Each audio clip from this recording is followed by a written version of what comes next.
Welcome back to Street Level Marketing. I'm Mark and I'm your host. Now, look, if you're thinking about getting into sales, business development, there's a lot of money to be made. It's a great career. You do very well, but there's a lot of things that you need to know. You got to prepare yourself because it's not for everyone. It takes a certain mindset. It takes a certain individual to do this. And you don't want to be in a position where you're starting jobs, stopping jobs, you can't find the right fit. So we're going to talk about, what you need to prepare yourself to get into these type of roles, into these business development roles, these marketing roles. So Shannon, what are some of the tips that you can give somebody that's watching that, is thinking about getting involved? I, I think one of the main things you should do, and we're fortunate enough that resources are out there now, talk to somebody that's doing it. I think there's a common perception that, wow, I can get into sales. I'm in medical device sales and any type of sales role. I'm just going to make a really good living and money's going to be good. Typically in sales, there is money to be made. There's a reason that it's a strong performing business, and a lot of people want to get into it. And it's not always easy to break into because you're compensated well. It's an enjoyable field to be in because you're kind of seeing different things on a day-to-day basis. So I think really talking to somebody that's doing it or that has done it is vital. One of the key things that I've done, which I hadn't done in the past, and I kind of didn't really buy into it, but now I see how vital it is having a mentor.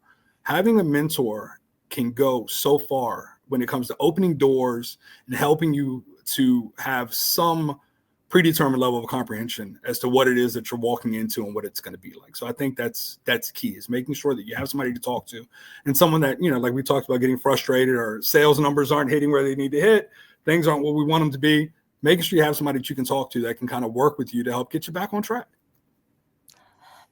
So true. I've had mentors, throughout the years, and more than one. And then, Yeah. there's different websites that I read and keep up on new information and things like that. Is there any type of trainings that you recommend in the beginning? Like, what did you do when you were first starting out? Did you have somebody kind of training you, or was it you were left up to your own devices? Like, how did it work out for you?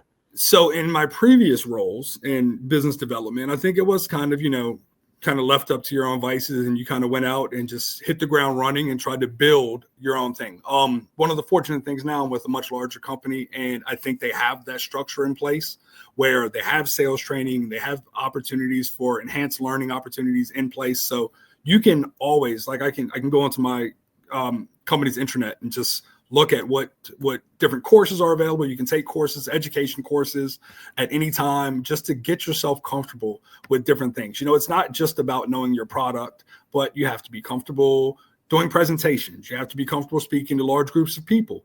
You have to be comfortable getting those no's and talking to people that may be frustrated at times. So really, exploit those different things that are available to you. Make sure you're making strong use of them.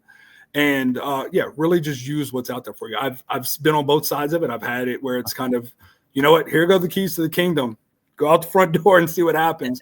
And then I've been in a structured environment where it's like, look, we're going to hold you back a little bit. We know you're excited, but we want you to slow down for a minute. Let's make sure that we're going through everything so you're well versed in what it is you're going to be running into. Yeah. I've been, but especially with newer, if it's a newer business or a newer startup, Yeah. and you don't have the structure in place, you're kind of the one that's kind of making that happen. What type of personality should somebody have that's thinking about entering marketing and sales? You got to be a go-getter. You have to really be self-confident. You have to enjoy talking to people. You have to enjoy having conversations. If you are, somebody that's kind of in the back of the room and not really comfortable, just kind of jumping up, you don't want to be somebody that puts their hand up. You just want to stand up and speak. If you have something to say, you're going to go ahead and get the message out. So I think it's key to be very, very outgoing and upfront, and someone that's excited to talk to others. I think also one of the other things that coming in as a new sales rep, you need to understand that it is a very, very, it's a big commitment. There's a lot of time involved. This isn't a 9 to 5. It's not ever going to be. Sales is never going to be a 9 to 5 thing. You're going to kind of need to go where the potential clientele is. You're going to need to be able to accommodate their schedules. And it really is, there's a lot of times where I'll go in, I'll do a 10-hour day meeting with clients, doing stuff throughout the day. And then you kind of come home and sometimes you just don't want to take that laptop out of the case and really deal with anything else. But it's important. You need to make sure you're keeping accurate notes. You want to make sure that you have all of your follow-ups documented and scheduled. And you just need to really, really understand that there's a lot involved, but the payout can really, really be rewarding. Now, I know I've been in marketing, business development, sales, almost 20 years now. Yeah. What are some of the different areas that you can enter into involved in these type of roles? Like, is there different areas, Definitely. So you have your sales roles, which is kind of the ultimate goal, I think, for a lot of people coming to the business. You want to be the sales rep. You want to be the sales rep or the senior sales rep to make sure that you're at that commission-based tier, because that's when the compensation really becomes interesting and exciting. But there's also, you could be a product liaison, or in healthcare, we were physician liaisons for a long time, where you're kind of the go-between and becoming that advocate for the services that you're offering to the community, and speaking with people and letting them know this is what we can do and this is how we can make your life a little easier for your patients or for your client base, and help out, make sure that you're able to perform at the highest level possible. One of the things that nobody really told me, and it was kind of learning by trial and error, that I think would be good information for people thinking about wanting to get in one of these type of positions, being that it is a commission, a lot of times commission based or bonus based on performances, how to prepare yourself for that type of position, as for your finances, because in the beginning, it's going to take time to build those sales up. Like, what type of things did you do for planning out your budget, and how did you take some of those things into account? You definitely, like you said, it will take time to build your book of business. So you need to be prepared. Luckily, most commission-based sales positions, you'll have a base salary, and then you'll have your commission portion of your salary. So make sure that you're able to to keep the lights on and pay your necessities with your base salary, and then you can look into your commission for the things that you want to go a little bit above and beyond. I think one of the interesting things is when you're in sales, and a lot of people that aren't in the business may not know this, but you'll have your quota established, like we talked about earlier. 100% the quota is really your baseline. That's, people think, oh, I'm at 100%, I am killing it. Nope, 100% is your baseline. That's the minimum. That's the minimum you want to be at.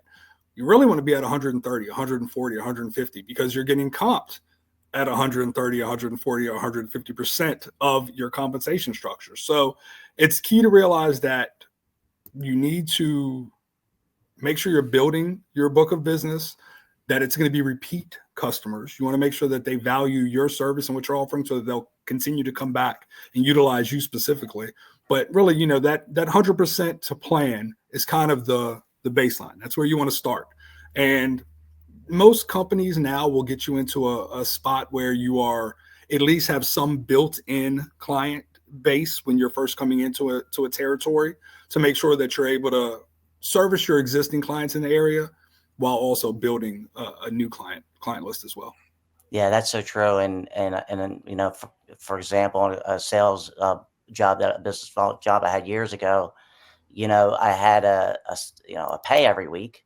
It was a certain amount of money, but then when they tallied up the end of the month, they took that money back out of, what you sold for a month. So, there were some guys, they would owe money back to the Oh company.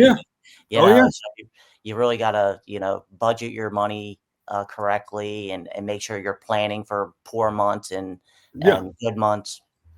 It's volatile. You're right. You're 100% right. It is volatile. You will run into those issues where you're having a bad month and all of a sudden things get a little tight. But it's, you got to be responsible. You got to kind of know, this is what I have, this is what I have coming up. This is what I'm going to have to deal with.